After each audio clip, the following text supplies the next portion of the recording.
We have done numerous stories detailing and chronicling the increase in the demand for drugs like heroin in our community. And as this happens, it is becoming increasingly easier for people who are struggling with addictions to keep these drugs under cover. And it's a very important part of all of this, not just for law enforcement, but loved ones looking out for people they love. Parents, principals, even police can barely keep up with the different places where drugs can be concealed in the modern world. And in a story you'll only see here on News 3, I found out just how easy it is for anyone to keep their habit hidden.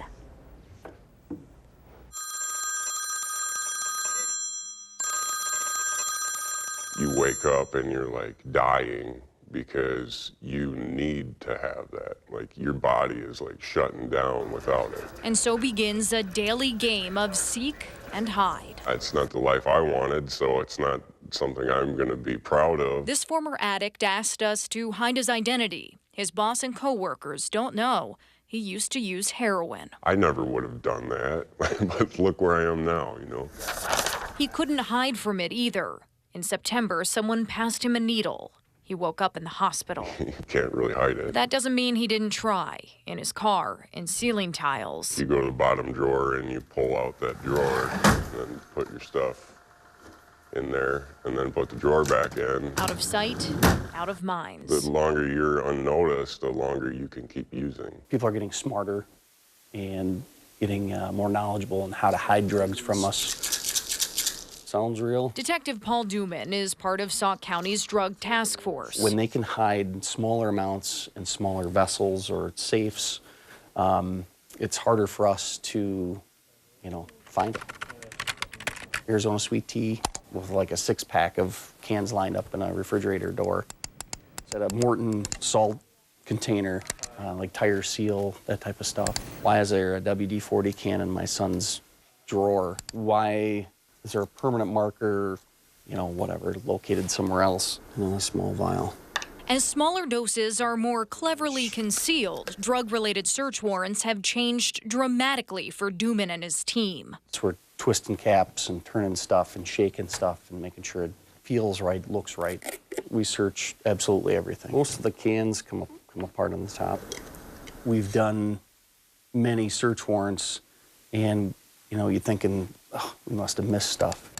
News 3 wanted to see just how easy it was to get our hands on some of these so-called drug hides. Duman says most are advertised as safes for money or jewelry. There isn't a way to curb it, because they market it as one thing, but it's used for another. Within minutes, our shopping cart was full. And within a week, they arrived. No questions asked. Looking just like the real deal. You just realize that anything, unfortunately, could be carrying contraband material that we don't want. By law, Shane Bean and his staff at Sauk Prairie High can only search a student if there's strong suspicion of possession.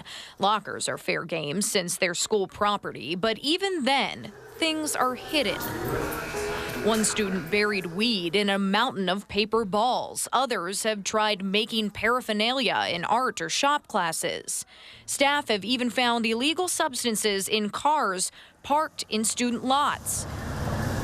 Another time, a drug dog detected something in a bookcase. A student had found a way to manipulate the textbook. It was missing like the center pages. To be able to conceal a marijuana pipe. And the kid was hiding his dope right in the book and carrying it around in school. Something can draw you in that you're willing to go to these levels to hide or conceal. Sounds real. One-hitter pipe, and then it's got a spot for the drugs to be stuffed into.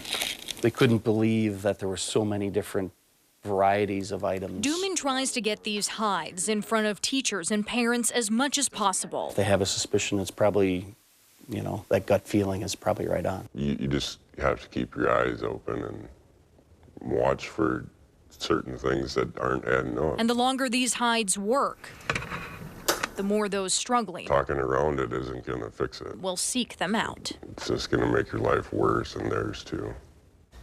Now, both Detective Duman and Assistant Principal Bean regularly train their staff on the latest ways users are hiding their habits.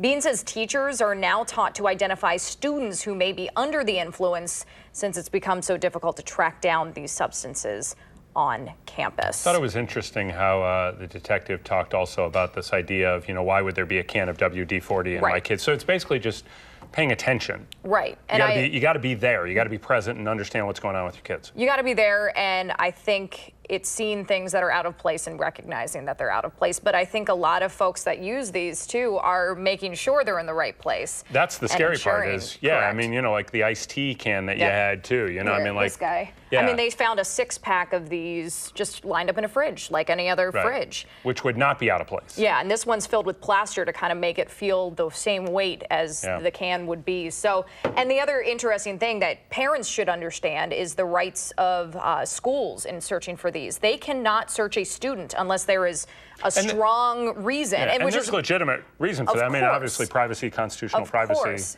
But there is this notion of, oh, well, they can search my kid anytime. No, they cannot. They can search lockers. So, and nobody has the resources to have a drug dog there every single day. So great job. Thanks. Really interesting stuff. Yeah, stick around. News 3 this morning. We'll be right back in just a few minutes.